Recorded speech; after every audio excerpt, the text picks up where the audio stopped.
नमस्कार व्यूअर्स, मैं हूं अमीश देवगन। हनुमान चालीसा की एक चौपाई है, संकट कटे मिटे सब पीरा, जो सुमिरे हनुमत बलबीरा।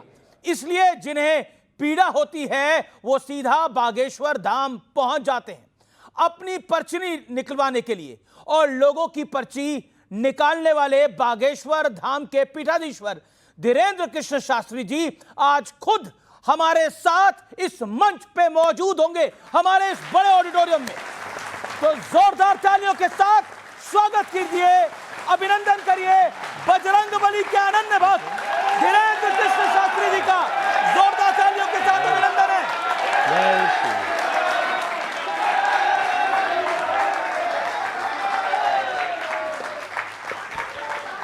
स्वागत है आपका बाबा। बहुत बहुत धन्यवाद। आप कैसे हैं? मैं ठीक हूं, आप कैसे हैं? आइए। बहुत धन्यवाद। जय श्री राम। तो बागेश्वर धाम के पीठाधीश्वर धीरेन्द्र कृष्ण शास्त्री आज हमारे इस मंच पर हैं। एक बार फिर जोरदार तालियां धीरेन्द्र कृष्ण शास्त्री जी के लिए।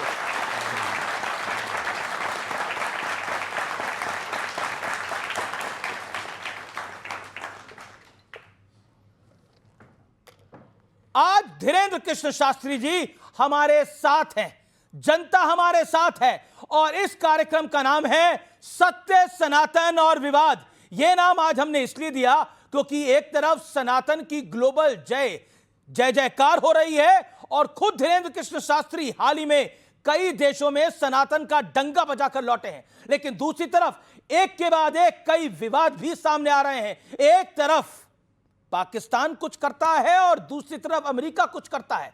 आज इन तमाम विवादों पर हम करेंगे एक बड़ा सार्थक संवाद धीरेन्द्र कृष्ण शास्त्री जी के साथ। बाबा राम राम। राम राम। जय श्री राम। कैसे हैं आप? बड़े लंबे वक्त बाद आपसे ऑन कैमरा मुलाकात हो रही है। हाँ, कैसे हैं आप? कुशल मंगल हैं? हनुमान जी की बहुत कृपा है, जी रहे हैं। भगवान जहाँ जहाँ डुलवा रहे हैं तो डोल रहे हैं। तो भगवान की तो कृपा है आप पे, और देश पे भी भगवान की कृपा होनी चाहिए। लेकिन आजकल कई विवाद भी भगवान की कृपा से बड़े फल फूल रहे हैं। मैं एक एक करके शुरू करूंगा, लेकिन शुरुआत मैं करता हूं। आप हिंदुओं को एकजुट करने की बात करते हैं, लेकिन यहां तो साधु संत ही नहीं एक रह पा रहे हैं। विवाद फल फूल रहे हैं, कुछ फल फूल में पानी पौधा आप लगा देते हैं। मेरा काम तो खबर दिखाना है बाबा। तो विवाद देखिए, दुनिया में हमेशा से ही बहुत पूर्व काल से देवताओं में भी मत्सर रहा। एक होता मच्छर, एक होता मत्सर जी। मच्छर बाहर से काटता है, मत्सर अंदर से काटता है। मत्सर का मतलब होता है कि अपने अंदर दूसरों को बढ़ते हुए देख करके जी जलन पैदा होना, इसका नाम है मत्सर। देख ना सकें पराई विभूति। तो ये आदिकाल से रहा, देवताओं में रहा, इंद्र के समय में भी रहा, तो कोई नई बात नहीं है। अब वर्तमान में जिस बात से ये विवाद लंबा खिंच रहा, उसमें बड़ा लंबा हाथ है सोशल मीडिया का और आप जैसे महापुरुषों का। अच्छा, मतलब जगत गुरु राम भद्राचार्य जी, मैं भी उनका बड़ा सम्मान करता हूं, जगत गुरु राम भद्राचार्य जी अब प्रेमानंद जी महाराज के बारे में कुछ बोल दें तो जिम्मेदार मीडिया और सोशल मीडिया हो जाता है? नहीं, बाबा जिम्मेदार नहीं है। ना सोशल मीडिया के ऊपर टिप्पणी है, ना संतों के ऊपर टिप्पणी है। बात यह है कि विवाद को बढ़ाना है कि खत्म करना। वो तथ्य हो गया, अपनी तरफ से सफाई भी हो गई जी। अब उस पर बार बार डिबेट करना, बार बार पोस्ट वायरल करना, मतलब पानी डालना है। तो आपको क्या लगता है, मैंने जो अब सवाल ये पूछना चाह रहा, वो पानी डालना है या पेट्रोल डालना है? नहीं, अब पानी पेट्रोल हम तो ऐसा कुछ नहीं करते। पेट्रोल वाला तो हमारा डिपार्टमेंट ही नहीं है, वो डिपार्टमेंट ही कहीं और किसी और का। तो मैं ये एक प्रश्न आपसे पूछना चाह रहा हूं जी। आप हिंदुओं को एकजुट करने की बात करते हैं। मेरा प्रश्न ये है कि ये साधु संत अगर एकजुट नहीं रह पाएंगे तो समाज को मैसेज क्या देंगे? हमने एक वीडियो के माध्यम से कहा भी है, सभी महापुरुषों से प्रार्थना भी की। देश को यदि बचाना है, सनातन की धज्जियां नहीं उड़वानी, सनातन को यदि बचाना है तो एकमात्र सर्वोत्तम उपाय है, वो ये है कि हमें आपस में एक दूसरे को लड़ करके ऊर्जा खत्म नहीं करनी, सनातन विरोधियों का सामना करने के लिए अपनी ऊर्जा को लगाना चाहिए। लेकिन आपकी बात, अब समय वो आ गया एक छत्र के नीचे बैठने का, अब समय वो आ गया एक स्वर में बोलने का, अब समय आ गया मतांतर, ये इसको एक तरफ करके, अपने अपने सिद्धांतों को एक तरफ करके, अब समय आ गया सनातन के एक ध्वज को लेकर के सबके साथ चलने का और सबको लेकर चलने का और एक मंच पर बैठने का। लेकिन वर्तमान में परिस्थिति जो इस देश में हो रही है वो निश्चित रूप से सनातन के लिए ये कहीं ना कहीं ग्रहण का काम कर रही हैं। चाहे वो संतों का विवाद हो, चाहे वो तीर्थों पर टिप्पणियां हो, चाहे वो रामचरितमानस का विवाद हो, मानवता पर विवाद हो, मानव सभ्यता पर विवाद हो, महिलाओं पर विवाद हो, बच्चों पर विवाद हो, या फिर नग्नता या फूहरता परोसी जा रही हो, या फिर सोशल मीडिया पर बच्चे नचैया और बेटियां नचनियां बन रही हो। ये सब हमारी सनातन संस्कृति और देश की स्थिति को बुरा ना मानना, ये देश की स्थिति को न जाने किस तरफ ले जाया जा रहा, हमारा कहना यही है। सभी आचार्यों से, आपकी मीडिया को, न्यूज़ 18 को सब लोग देखते हैं और हम कहेंगे कि आप हमें बोलने का मौका दें और ये कहना चाह रहे हैं कि कृपा करके हमारी बात को अन्यथा ना लें। अब संतों से प्रार्थना है, वीडियो ना खेलें। यदि लड़नी है तो एक बंद कमरे में एक दिन बैठ लें और जो होना हो सो हो जाए। वीडियो खेल करके दूसरों को उंगली उठाने का मौका ना दिया जाए। जी, आपने एक अच्छी बात करी कि सनातन की बात करनी चाहिए, लेकिन आपकी सलाह कोई मानेगा? आपको लगता है देखिए आपकी एडवाइस को कोई सीरियसली लेगा? अब बारिश तो होती है, कोई छाता ले या ना ले उससे मेघों को कोई फर्क नहीं पड़ता। तो आपको बागेश्वर बाबा डर नहीं लगता? धीरेन्द्र शास्त्री जी, डर नहीं लगता? बड़े बड़े धर्माचार्य हैं, बड़े बड़े आचार्य हैं, बड़े बड़े साधु संत हैं, कहीं आपके पीछे ना पड़ जाए? कुछ तो पड़े हुए हैं। पड़ जाएंगे, हम चरण पकड़ लेंगे शंकराचार्य,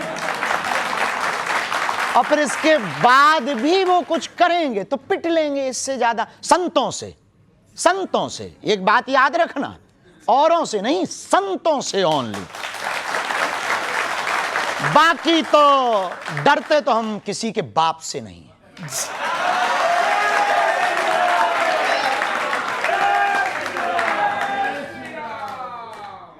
आपने पहले भी मेरे एक साक्षात्कार में बोला था, एक इंटरव्यू में बोला था कि आप डरते तो किसी के बाप से नहीं। क्यों डरें भाई? हमने कहा उसे कर्जा ले रखोगा?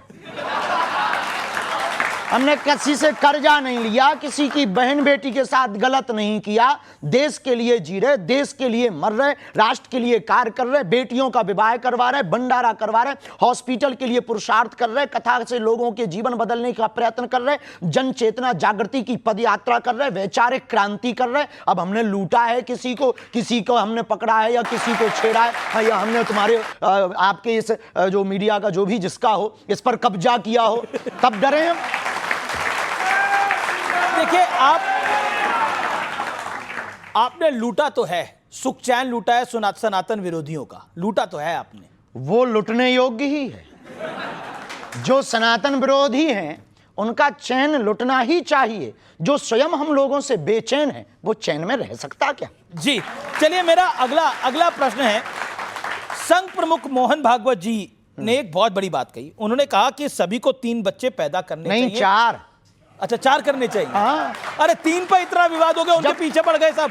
चच्चे के 30 बच्चे हो सकते हैं। किसके? चच्चे के 30 बच्चे हो सकते हैं, तो हिंदुओं के 4 क्यों नहीं हो सकते हैं? और क्या बुराई है 2 बच्चे घर के लिए, 1 बच्चे संघ का के लिए और 1 बच्चे हिंदू राष्ट्र का लिए? ये तो फिर फैमिली प्लानिंग का तो बैंड ही बच जाएगा पूरा। है जी, फैमिली प्लानिंग का तो बैंड ही बच जाएगा। जब उनके 12-12 बच्चे खा पी लेते भगवान की कृपा से, तो 4 नहीं पाल पाओगे? तो कहा जाता था हम 2, हमारे 2, कॉन्सेप्ट बदल गया है अब पूरा। नहीं, अब तो उल्टा जमाना आ गया, ना बच्चे जीवन कटे अच्छे। जी, आजकल तो बड़ा उल्टा जमाना आ गया है। आपको लगता है बच्चे होने चाहिए? बिल्कुल होने चाहिए, और 4 होने चाहिए, हमने बोला नहीं है। बच्चे पसंद है आपको? भाई बच्चे किसको? बच्चे तो भगवान का रूप होते हैं। कौन ऐसा है जो बच्चों से विरोध रखता हो या ईर्ष्या रखता हो? अच्छा, एक आपके पुराने इंटरव्यू से मैंने एक कुछ निकाला है, वो मैं आपको प्ले करके दिखाता हूं। आप ही ने कहा था। कह दिया होगा। प्ले करते हैं। आप भी अपना परिवार बढ़ाना चाहते हैं क्या? बहुत जल्दी बढ़ाए तो विवाह करेंगे आप? पक्का है, उसमें कोई संदेह नहीं। ये कोई गुनाह थोड़ी है। आपकी भी तो हुई होगी। तो लड़की देख ली है आपने या देख रहे हैं? अभी तो नहीं देखी। अभी नहीं देखी। आपको मिले तो खबर खींचिएगा। तो अब से कुछ दिन पहले, कुछ साल पहले तक तो आपने लड़की नहीं देखी थी, आप आपने कोई देख देख ली ली? है? हमने तो कई सारी देखी। वीडियो में हाँ, अनऑफिशियली है भैया, जी, जी। ऑफिशियली है, तो उसमें देखो वीडियो में हम पूछ रहे हैं कि आपको मिले बच्चे तो भी बता दो। पसंद है, आप कहते हैं 4 भी होने चाहिए, तो अब आपकी जब शादी होगी तो कितने करने का प्लान है? अब ये पहले शादी तो हो जाने दो, फिर भी योजना तो बनाई होगी घर बस जाने दो। हम योजना से तो हम तो ये हमारा एक ही नियम है, कोई नियम नहीं है जी। तो विवाह के रास्ते में कुछ कहानी आगे बढ़ी? अभी तो नहीं, अभी नहीं। अभी बहुत सपने हैं। हमारी एक आदत है, हम सपने युवान बच्चों को भी कहेंगे अपनी जिंदगी से, हम सपने सोते हुए नहीं देखते, जगते हुए देखना चाहते हैं। जब तक इस देश के लिए कुछ बड़ा नहीं करेंगे, जब तक हॉस्पिटल का निर्माण कार्य पूरा नहीं हो जाएगा, हमारा क्षेत्र आदिवासियों का क्षेत्र है, हमारा क्षेत्र दीनहीनों का क्षेत्र है, हमारे क्षेत्र में लगभग 15 किलोमीटर में कोई बहुत बड़ा हॉस्पिटल नहीं है, इसलिए हमने निर्णय लिया है कि हम मंदिर नहीं अस्पताल बनाएंगे। ये बड़ा बड़ा निर्णय है और बहुत बड़ा हॉस्पिटल आप बना रहे हैं, कैंसर हॉस्पिटल आप बना रहे हैं, इसके लिए वाकई जोरदार तालियां आपके लिए। लेकिन बाबा, आरएसएस चीफ ने एक और बात कही कि हिंदुत्व जो है, हिंदुइज्म जो है, वो सेकुलरिज्म की गारंटी है। इस बात से आप सहमत हैं? और अगर सहमत है तो क्यों सहमत है? देखिए, सबके अपने अपने भाव होते हैं। सेकुलरिज्म की गारंटी हिंदुत्व है या ये नहीं, इस पर हमने बहुत ज़्यादा विचार नहीं किया। हम इतना कहेंगे कि सत्य, झूठ का बाजार इसलिए चलता है क्योंकि सत्य के सौदागर होते हैं, और झूठ की महिमा भी तब तक है जब तक सत्य है, और सत्य की महिमा भी तब तक है जब तक झूठ है। यदि सभी सत्यवादी हो जाएंगे तो फिर झूठ कहाँ जाएगा, और फिर सब सत्यवादी हो जाएंगे तो तोड़ खत्म हो जाएगा। तो क्या मुसलमानों की वजह से सेकुलरिज्म नहीं है, सिर्फ हिंदुओं की वजह से सेकुलर है भारत? देखिए, भारत में हिंदुओं को और हिंदुत्व को खतरा हिंदुओं से, अच्छा, मुसलमानों से तो बहुत बाद में। हिंदुओं का खतरा हिंदुओं से, उन हिंदुओं से जो खाते भारत का है, गाते पाकिस्तान का। कौन है ऐसे आपकी नजर में? आप जैसे फॉर एग्जांपल आपकी न्यूज़ों पर बहुत लोग आते रहते हैं जो कहते रहते हैं कि हमें भारत में डर लगता है। आपकी न्यूज़ों पर आते रहते हैं कि ये सब भगवा आतंकवाद है। आपकी न्यूज़ों पर आते रहते हैं जो हिंदुत्व पर टिप्पणी करते, आपकी न्यूज़ों पर आते रहते हैं जो पदयात्रा पर टिप्पणी करते, आपकी न्यूज़ों पर आते रहते हैं जो सनातन पर टिप्पणी करते, आपकी ही न्यूज़ पर आते रहते हैं जो गजवाए हिंद चाहते हैं। हम भगवाए हिंद चाहते हैं। भगवाए हिंद चाहते हैं आप, लेकिन आपने भगवाए हिंद में फिर हम टोकें जी। भगवाए हिंद में यह गारंटी है कि मुसलमान रहेंगे, भगवाए हिंद में यह गारंटी है कि सिख ईसाई सब रहेंगे, पर गजवाए हिंद में यह गारंटी नहीं है कि हिंदू रहेंगे। जी, लेकिन मैं भगवा हिंद और गजवा हिंद पर भी आऊंगा, लेकिन आपने युवाओं की बात करी। आजकल का युवा जो है वो ज्यादा रील में रहना पसंद करता है, रियल में रहना पसंद नहीं करता। वो रिलेशनशिप में यकीन नहीं करता, सिचुएशनशिप में यकीन करता है। क्या कहना चाहेंगे? बहुत अंग्रेजी बोल दी आपने, इतनी अंग्रेजी हमारे ऊपर से निकल जाती है, इसका हिंदी बता दो, हम जवाब देंगे। जी, बेसिकली उसे लगता है कि शादी ब्याह में कुछ नहीं रखा, हम किसी के साथ रहें, हम कुछ भी करें और हम आगे बढ़ें। पश्चिमी कल्चर है, विदेशी कल्चर है, पश्चिम देशों का, भारत का नहीं है। हमारा भारत इसलिए महान है क्योंकि यहाँ मर्यादा है, यहाँ संस्कृति है, यहाँ व्यापार बाद में परिवारवाद पहले है। तो हमारे भारत में परिवार की प्रमुखता है, हमारे भारत में मर्यादा है, हमारे भारत में प्रभु श्री राम का चरित्र इसलिए गाया जाता है कि सूर्पनखा जैसी एक दूसरी स्त्री प्रपोजल लेकर आती है तो भगवान राम कहते हैं कि हमें स्वीकार नहीं है, एक पत्नी व्रत धारण करते हैं। ये हमारा भारत है, ये हमारी मर्यादा है। और रामचरितमानस की खूबी देखना, राम जी के सामने जब सूर्पनखा कहती है कि तुम सम पुरुष न मोसम नारी, आपके समान पुरुष नहीं, हमारे समान नारी नहीं, हम युवान बच्चों को, रामायण पढ़ने वाले प्रेमियों को कहना चाहेंगे, जरा सीखना प्रभु श्री राम से। जो लोग कहते हैं कि हमारी गलती नहीं है, उनको सीखना चाहिए कि वो बहका दिया इसलिए हम बहक गए। उनके मुंह पर यह सबसे बड़ा तमाचा है रामचरितमानस का पात्र कि जब सूर्पनखा आती है वो कहती है कि आपके समान पुरुष नहीं, हमारे जैसी नारी नहीं, तब राम जी जवाब बात उससे करते हैं, लेकिन सीते चितय कही ते ही बाता, देखते जानकी माता की तरफ है, बात सूर्पनखा से करते हैं। किसी ने पूछा कि बात आपसे सूर्पनखा कर रही पर आप देख जानकी जी की तरफ क्यों रहे, तब प्रभु श्री राम ने जवाब दिया कि कोई पराई नारी हम पर डोरे डालने आवे तब अपनी वाली को देखना चाहिए। जी, लेकिन अब तो ये पूरा कॉन्सेप्ट बदल गया है, अब तो ये पूरा सिस्टम बदल गया है। इस पर आप क्या कहना चाहते हैं? हम इस पर यही कहना चाहेंगे कि यदि आप अपनी मूल संस्कृति से भटकेंगे तो ना आपका बेड़ा पार होगा, ना देश का बेड़ा पार होगा। भले ही विचार नए रखो पर संस्कार पुराने रखो। जी, विचार नए, संस्कार पुराने। जी, लेकिन अब आप बात हिंदू राष्ट्र की करते हैं, अब हिंदू राष्ट्र की बात भी पुरानी हो गई। हाँ हो गई पुरानी, पर बात पुरानी हुई है, विचार तो हमेशा नया है, हिंदू राष्ट्र जब तक बन नहीं गया। जी, चलिए कुछ ऑडियंस से प्रश्न है, वो प्रश्न ले लेते हैं। किस किस का प्रश्न है वो अपना हाथ खड़ा करें, हम सवाल लेंगे। महाराज जी, क्या साधु सन्यासी और कथावाचकों के मंच पर नेताओं का आना उचित है? देखिए, राजपीठ और व्यासपीठ दोनों एक दूसरे के पूरक हैं। व्यासपीठ जो परंपरा और जो संकेत करे, उसमें यदि राजपीठ के लोग सुधार के लिए, अपने जीवन में आत्मसात करने के लिए आते हैं तो कोई बुराई नहीं है। हम जिस सनातन धर्म व्यासपीठ की परंपरा में बैठते हैं, उस व्यासपीठ से बिगड़े को भी गले लगाने की क्षमता रखते हैं। फिर राजनेताओं की तो बात अलग है।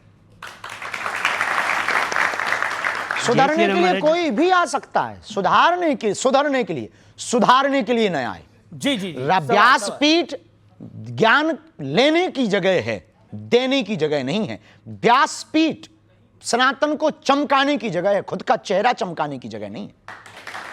सवाल जय श्री राम महाराज जी, मेरा प्रश्न ये है कि हमें मंदिर जाके पूजा करनी चाहिए या घर पे नाम जप करना चाहिए? क्या चीज़ मंदिरों बेटर की है? व्यवस्था इसलिए क्योंकि हम मंदिर जाएंगे तो हमारे आदि जगत गुरु शंकराचार्य भगवान ने, जब बौद्धिज्म बहुत ज्यादा बढ़ रहा था, जब बहुत ज्यादा धर्मांतरण हो रहा था मतांतरों के कारण, मतभेद के कारण, उस वक्त कम उम्र की आयु में आदि जगत गुरु शंकराचार्य भगवान, जो स्वयं शंकर का ही अवतार थे, चारों मठों की उन्होंने स्थापना की।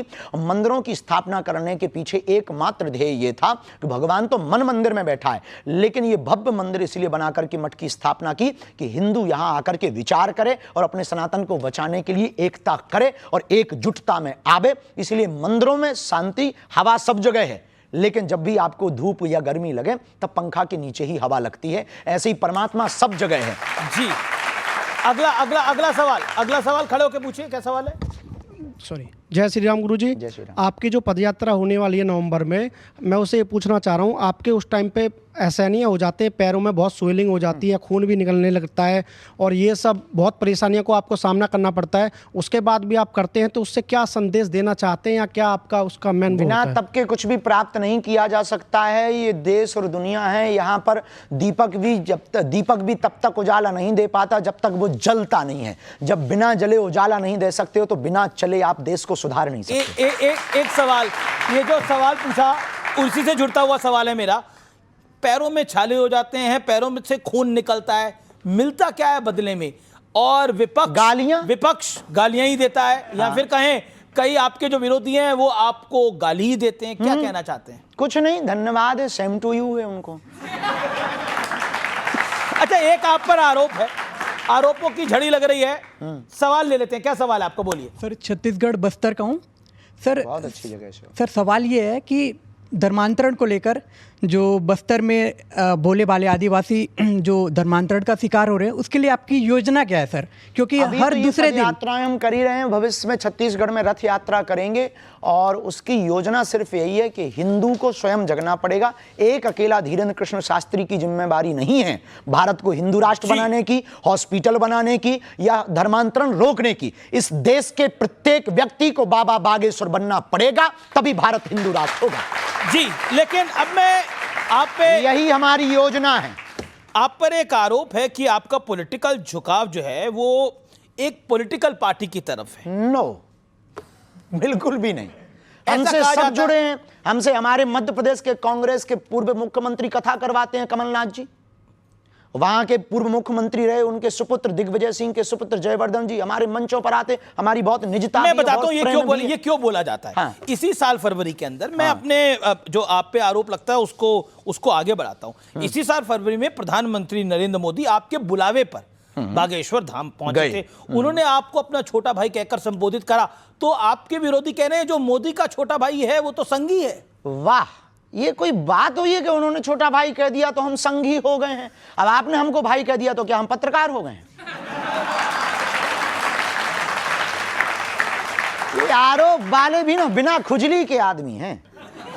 लेकिन लेकिन अब मोदी जी ने आपको छोटा भाई कह इसमें दिया, दिक्कत वो भी क्या आपको विवाह की सलाह देके गए थे जी? वो भी तो विवाह की सलाह देके गए थे। निश्चित रूप से वो बहुत, उनका विजन मिशन बहुत अच्छा है। हम इस बात में देखिए, हम एक बात कहें, वो प्रधानमंत्री हमारे हैं, इस देश के प्रत्येक नागरिक के प्रधानमंत्री हैं।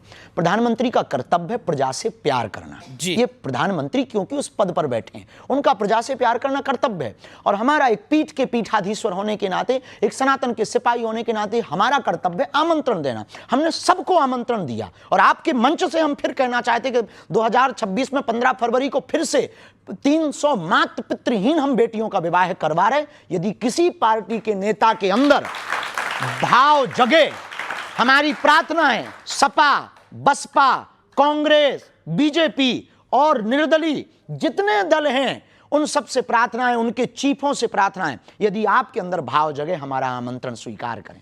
अब मोदी जी आपको छोटा भाई कहते हैं, वो हमें छोटा भाई कह के गए, ये लोग और आवे तो हमको और छोटा कह दें, हमें दिक्कत नहीं है, या बड़ा कह दें, हम मना नहीं करेंगे। सबके भाव है, उनका विजन मिशन बहुत अद्भुत है। इस देश में ऐसा प्रधानमंत्री आया जिसने राम की भी चर्चा की और आम आदमी की भी चर्चा की, खेल की भी चर्चा की तो रेल की भी चर्चा की। एक ऐसा प्रधानमंत्री आया जिनके सामने राम जी भी विराजमान है, कृष्ण कन्हैया भी बैठेंगे। जी चलिए, आपने कृष्ण कन्हैया की बात करी।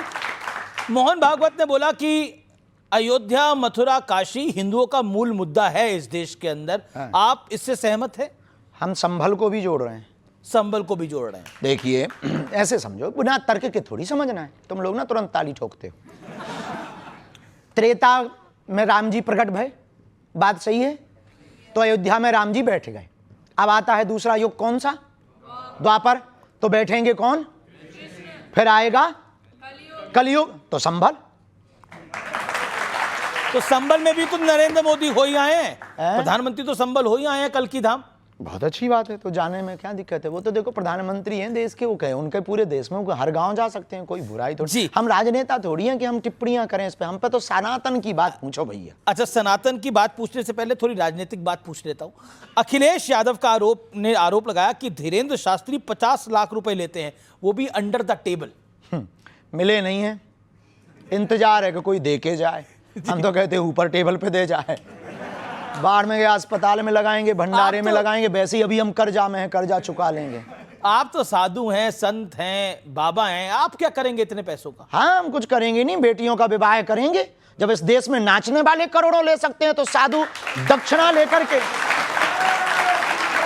जब इस देश में विमल गुटखा का, अन्य गुटकों का प्रचार करने वाला करोड़ों ले सकता है, इस देश में सट्टा खिलवाने वाला करोड़ों ले सकता है, इस देश में अश्लीलता, नग्नता फैलाने वाले सिंगर करोड़ों ले सकते हैं, तो साधु यदि 2-5 रुपया लेकर के गरीब बेटियों का घर बसवा दे, अस्पताल बनवा दे, तो बुराई नहीं है। देश के लोगों को दिल खोल करके करना चाहिए। हम चाहते हैं कि इस देश में हर व्यक्ति हमारे जैसा काम करे। लेकिन अब देखिए, आप कहते हैं कि किसी नाचने वाली को या फिर किसी नाचने वाले को इतने पैसे मिल सकते हैं। आपको इन नाचने वालों से, एक्टर से दिक्कत है क्या? संजय दत्त तो आपके दोस्त हैं। किसी से दिक्कत नहीं, वो हमारे सब प्रिय हैं, हमें दिक्कत नहीं है। हमें दिक्कत है ये जो बीच में बोलने वाले खुजली वाले हैं, उनसे। तो ये जो अखिलेश यादव जी का 50 लाख वाला बयान था, ये खुजली वाला है या दूसरा है? हम कुछ कह नहीं सकते, नेताओं पर हम कोई बयान देते नहीं, इस पर पर नेता तो आप पे देते हैं बयान। वो देते रहते हैं, चूंकि अपन तो साधु हैं, गंगा में तो सब स्नान करते हैं। अच्छा, ऐसा क्यों है? अखिलेश यादव भी आपको कहते हैं, तेज प्रताप यादव भी आपको कहते हैं, वो आपके बिहार दौरे से खुश नहीं थे। नहीं, ऐसा नहीं है।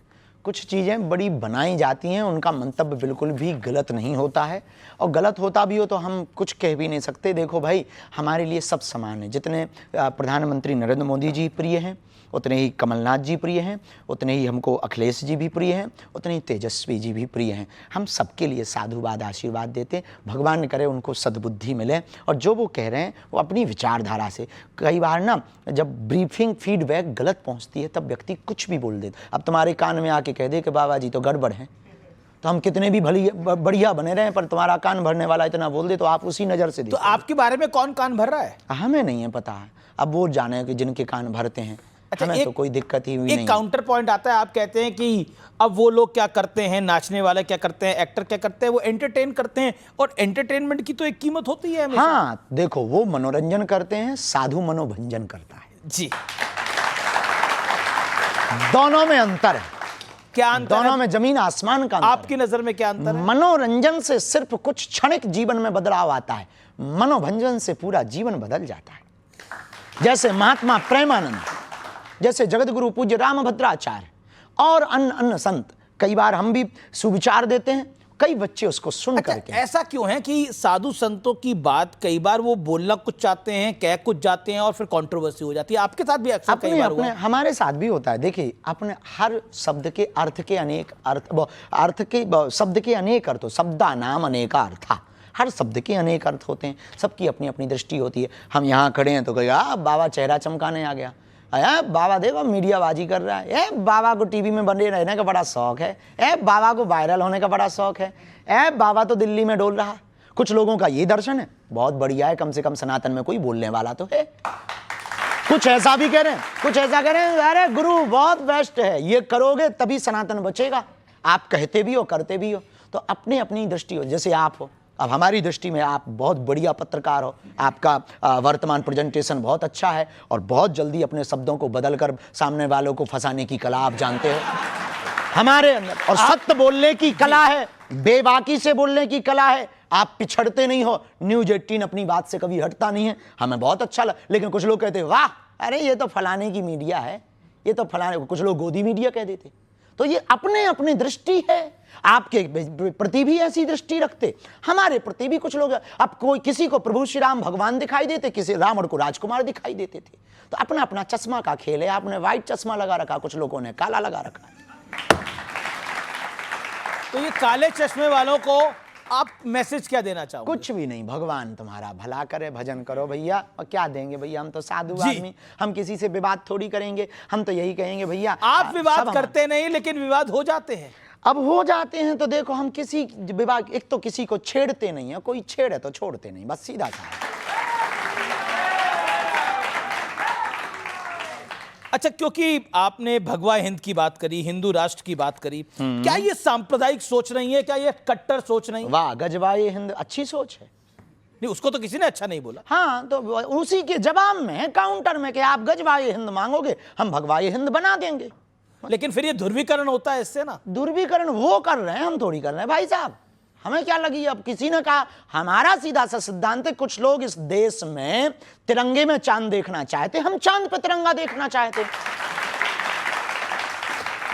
लेकिन जब आप गजवा हिंद की इस बात भी कट्टर सोच है, और भगवा ये हिंद कट्टर सोच नहीं है, भगवा ये हिंद है वसुधैव कुटुंबकम। कैसे? ऐसे कि हम सनातनी परंपरा में किसी को मारने पर भरोसा नहीं रखते। हमने तलवारों की नोक पर कभी भी धर्मांतरण नहीं करवाया है। हमने कभी भी किसी भी बहन बेटियों के बांग्लादेश में एक घटना हुई है, जरा देख लीजिए कि कितनी कट्टरता सोच होती है कुछ लोगों के अंदर, कि कितनी मानसिकता गिरी हुई। 9 वर्ष की बच्ची के साथ में 6 महीने पहले रेप हुआ, और लगभग 29 लोगों ने रेप किया। उसकी मां चिल्लाती रही चौराहे पर, लेकिन रेप हुआ। क्यों? क्योंकि वो बच्ची सिर्फ हिंदू थी। ये सोच है कुछ लोगों की। हम इस सोच के खिलाफ हैं, हम मुसलमानों के खिलाफ नहीं हैं। हम अब्दुल कलाम को भी सलूट करते हैं और रस खान के भी दोहा गाते हैं।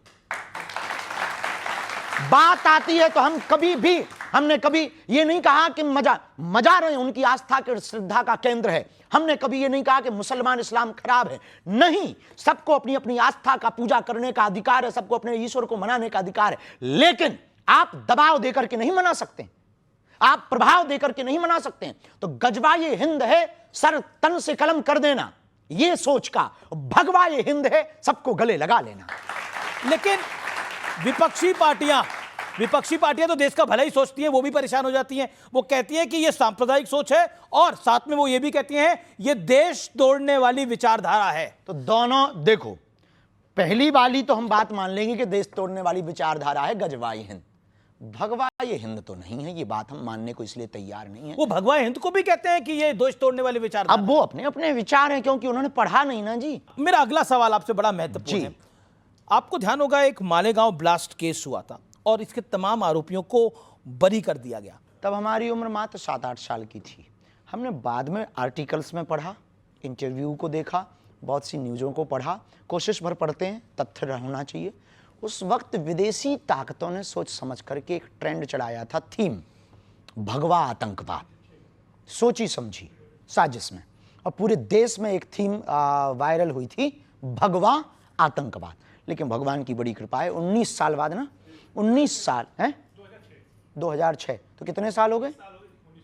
19 साल हो गए 19 साल बाद इस देश की न्यायपालिका ने यह सिद्ध कर दिया, भगवा आतंकवाद नहीं होता।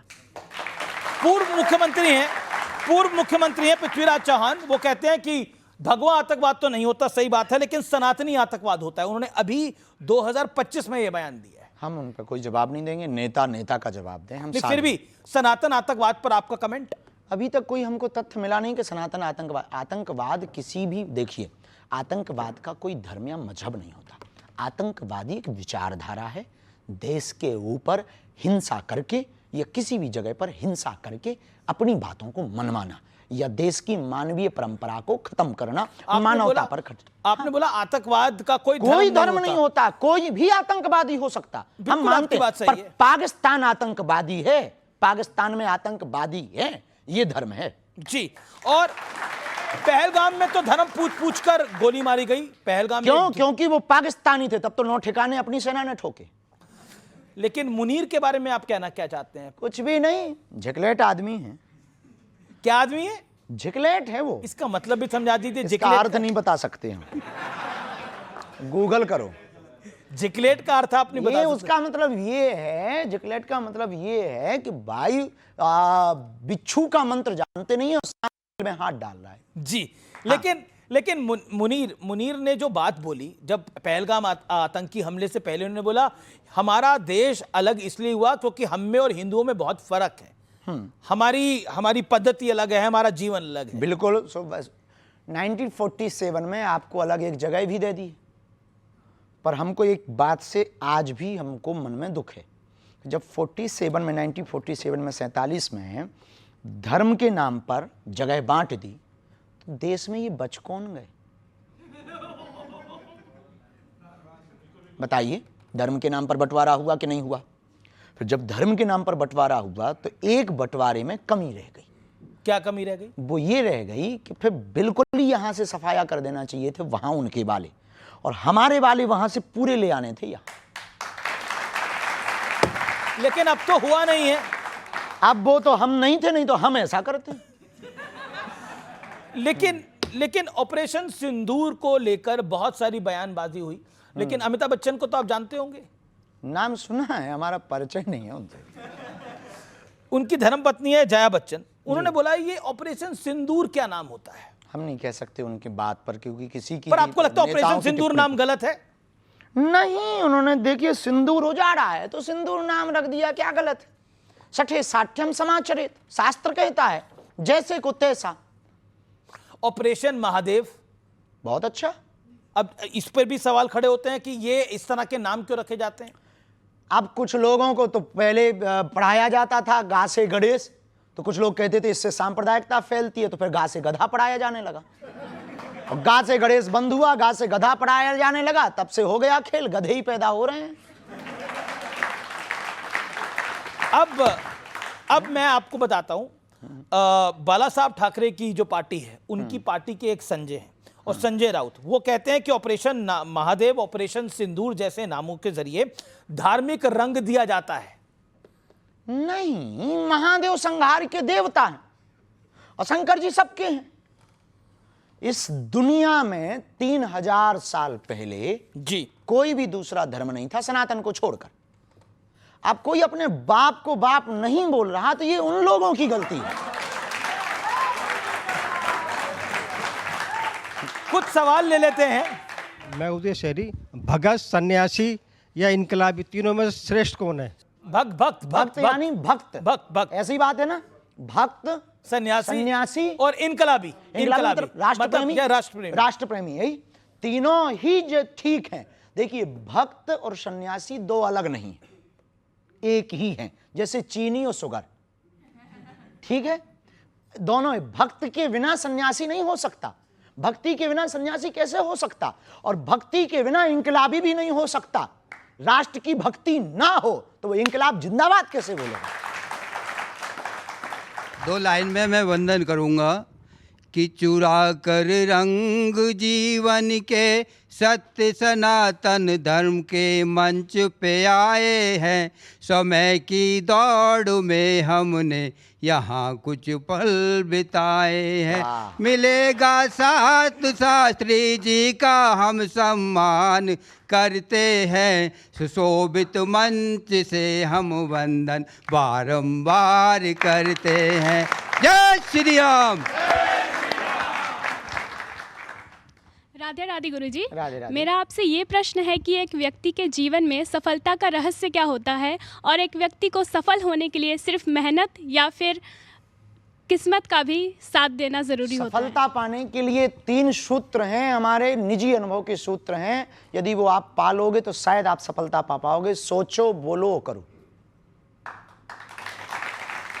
पश्चिमी विचारक ने कहा है कि जो आप सोचेंगे वो आप बोलने लगेंगे, जो आप बोलेंगे वो शब्द बनेंगे, जो शब्द बनेंगे वो आदत बनेगी, जो आदत बनेगी वो आपके कर्म बनेंगे, जो कर्म बनेंगे वो आपका भाग्य बनेगा। जी, सवाल। मेरा सवाल ये है कि हम जैसा देखते हैं कि हिंदुत्व पर कुछ भी बोल देना बहुत आसान होता है। कोई भी अपनी मर्जी से जो मन में आता है बोल देता है, लेकिन और धर्मों में कुछ भी बोलना, उस पर फिर हम देखते हैं कि जैसे अटैक हो जाते हैं, हमले हो जाते हैं, लेकिन हिंदुत्व पे और फिर उस पर कोई एक्शन भी नहीं होता। तो इसको आप कैसे देखते हैं? ये हिंदुओं की बुजदिली पना का परिणाम है कि वो रामचरितमानस जलाते रहे, तुम चुप रहे, वो गाय काटते रहे, तुम चुप रहे, वो राम मंदिर पर 500 साल तक तुम्हें कोर्ट में घिसवाते रहे, तुम चुप रहे, वो मंदिर तोड़कर मस्जिद बनाते रहे, तुम चुप रहे, वो तुम्हारे राम के होने का सबूत मंगाते रहे, तुम चुप रहे, वो गंगा को भी कुछ और कहते रहे, तुम चुप रहे, वो दुर्गा को भी कुछ और कहते रहे, तुम चुप रहे, वो राम सेतु को भी कुछ कहते रहे, तुम चुप रहे। राम सेतु का अर्थ ही है राम सेतु, फिर भी वो राम सेतु का मतलब पूछते हैं। इसका मंतव्य हिंदू बहुत बड़ा बुजदिल है। कुंभकर्ण के बाद यदि कोई सोया है तो हिंदू सोया है। आपको क्यों लगता है कि हिंदू सोया हुआ है? यदि हिंदू सोया ना होता तो इतने लफड़े होते? हिंदू सोया ना होता तो हमें क्या आपके साथ डिबेट करना पड़ता? हिंदू सोया ना होता तो इनकी आवाज को हमें उठाना होता? हिंदू सोया ना होता तो क्या हमें पदयात्राएं करनी होती? हिंदू सोया ना होता तो क्या हमें धर्म विरोधियों से लड़ना पड़ता? हिंदू सोया ना होता तो क्या हमारी रामायण को जलाया जाता?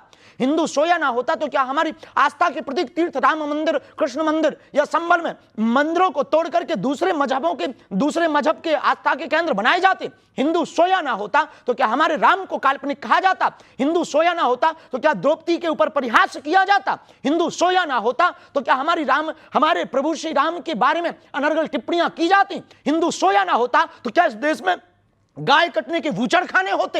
हिंदू सोया ना होता तो क्या यमुना गंदी होती? हिंदू सोया ना होता तो क्या गंगा गंदी ना होती? हिंदू सोया ना होता तो क्या हमारे तीर्थों पर ब्लास्ट होते? ये हिंदू सोया है।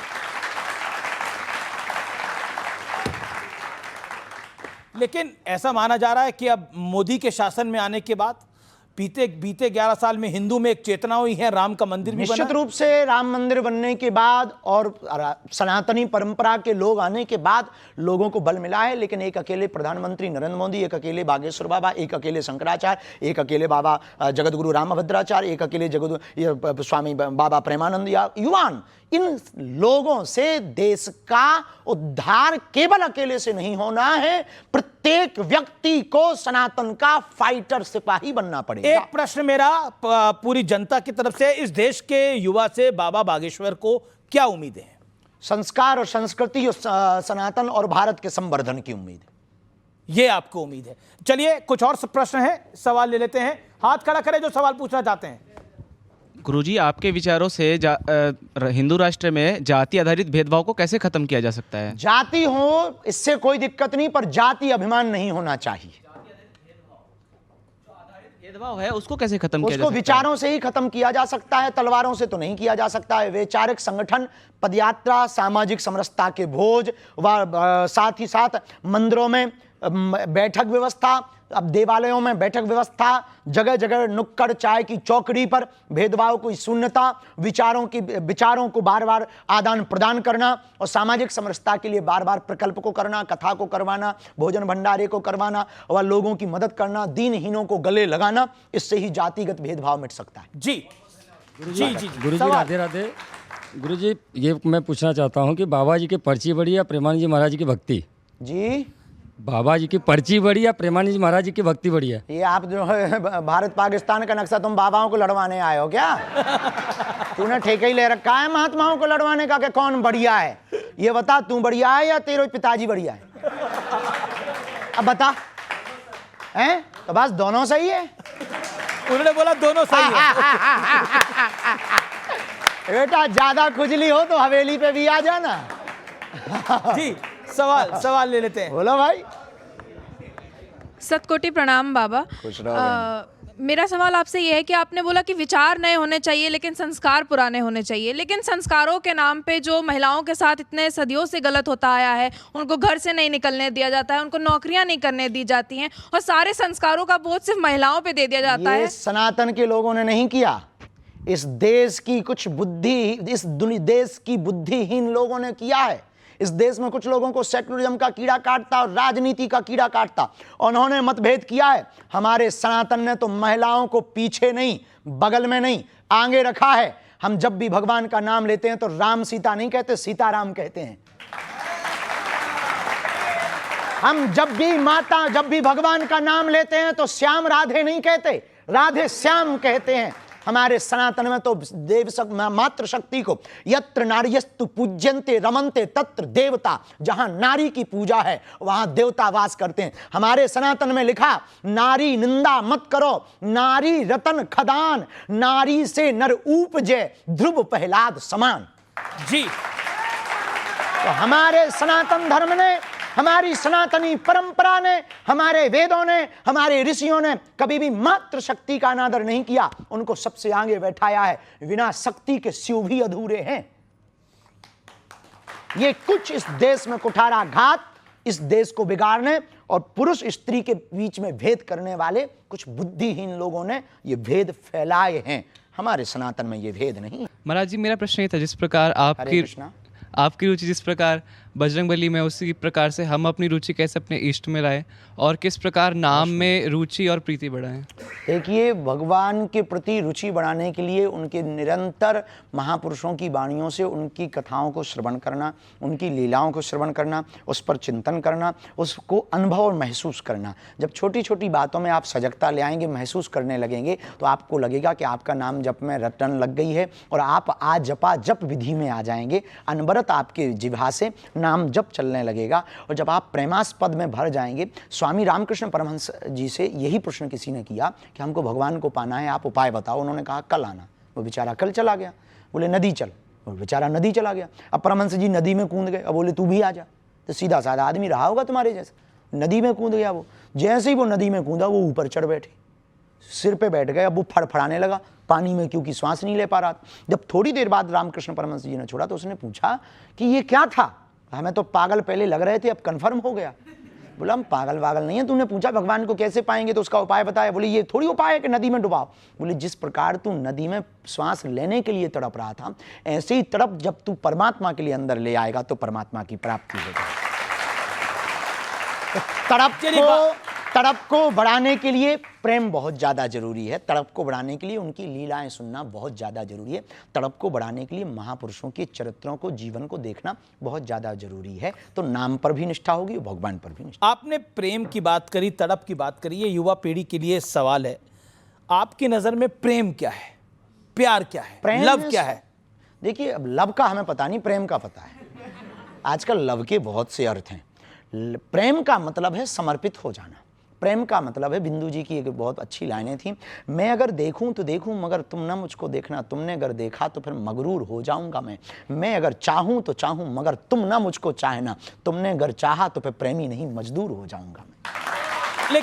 लेकिन राधा और मीरा के प्रेम में, प्यार में, इश्क में और आज की जनरेशन की इश्क तो नाम ही मत लीजिए। नहीं, तो आज प्रेम ही नाम लो, बहुत बेहतर। तो आज की जनरेशन की मोहब्बत में क्या फर्क है? जी, आज की जनरेशन की मोहब्बत वो में क्या फर्क? शाश्वत प्रेम है, पवित्र प्रेम है, और आज का प्रेम वासना का प्रेम है। आज का प्रेम है भोग का प्रेम, आज का प्रेम है सिर्फ शारीरिक सुख का प्रेम, आज का प्रेम है क्षणिक में बदलने का प्रेम, आज का प्रेम सिर्फ बिस्तर तक रह गया है। बुरा मत मानना, आपकी टीवी पर ऐसी बात बोलेंगे कई लोगों को लगेगा बाबा बहुत विचित्र बात बोल रहा। बिस्तर पर ले जाने वाले तुम्हें बहुत लोग मिलेंगे, मंजिल पर ले जाने वाला कोई कोई मिलेगा। तो आप राधा और मीरा के प्रेम को आज के प्रेम से नहीं तोल सकते, क्योंकि आज का प्रेम वासना का है, मीरा और राधा का प्रेम उपासना का था। और मीरा और राधा ने सिर्फ कृष्ण से प्रेम किया, और आजकल के बेटा और बेटी तो भगवान ही बचाएं। क्या आपको आज के बेटे और बेटियों में, लड़के लड़कियों में क्या गड़बड़ दिख रही है? कुछ भी गड़बड़ नहीं, हमें तो सब अच्छे ही दिख रहे हैं, हमें क्या लेना देना। हम नहीं, उनको एक सलाह कोई देना चाहेंगे आप अपनी तरफ यही से? सलाह देंगे कि देखो भाई, बुरा मत मानना, ये प्यार मोहब्बत इसके जो भी तुमने नाम देते हो ये सब बाद में कर लेना, पहले सफलता पा लेना। पहले सफलता पा लो। अब ये डोनाल्ड ट्रंप को क्या टेंशन है आपकी राय के अंदर? हमारा पड़ोसी तो नहीं है, दूर है डोनाल्ड काफी। ट्रंप तो